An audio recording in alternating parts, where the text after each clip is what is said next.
2016 সালের SSC panel বাতিল মামলায় আজ সুপ্রিম কোর্টে শুনানি। এবার সুপ্রিম কোর্টের দ্বারস্থ হতে চলেছে নবম থেকে দ্বাদশ শ্রেণীর চাকরি প্রার্থীরাও। হলফনামা দিয়ে সুপ্রিম কোর্টের কাছে যোগ্য প্রার্থীদের তালিকা পেশ করুক এসএসসি, দাবি শহীদ মিনার চত্বরে অনশনরত চাকরিহারা শিক্ষকদের। চাকরি ফেরানোর দাবিতে অব্যাহত অনশন। সন্দেশখালী ধর্ষণ কেস টাকা দিয়ে সাজানো, টাকা দিলে টাকা পাওয়া যায়, কিন্তু মায়ের আত্মসমর্পণ চলে গেলে তা ফিরে পাওয়া যায় না। লাভপুরে জনসভা থেকে সরব মুখ্যমন্ত্রী। মাত্র 2000 টাকার বিনিময়ে ধর্ষণের মিথ্যে অভিযোগ, মহিলাদের সম্মান বিক্রি করেছে বিজেপি। সন্দেশখালীর ঘটনা সাজানো, কৃষ্ণনগরের সভায় বিজেপিকে তীব্র আক্রমণ অভিষেক বন্দ্যোপাধ্যায়।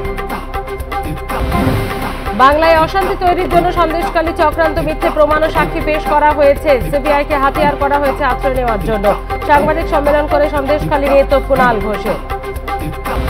জোড়া কর্মসূচিতে যোগ দিতে রাতে দুর্গাপুরে অমিত শাহ। অমৃতা রায়ের সমর্থনে কৃষ্ণনগরের রোড শো। এরপর দুর্গাপুরে দিলীপ ঘোষের সমর্থনে জনসভা কেন্দ্রীয় স্বরাষ্ট্রমন্ত্রী।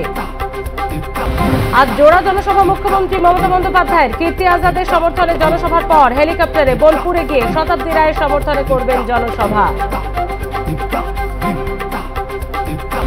আজ জোড়া জনসভা অভিষেক বন্দ্যোপাধ্যায়েরও। বোলপুরে অসিত মালের সমর্থনে, হুগলিতে রচনা বন্দ্যোপাধ্যায়ের সমর্থনে জনসভা অভিষেকের।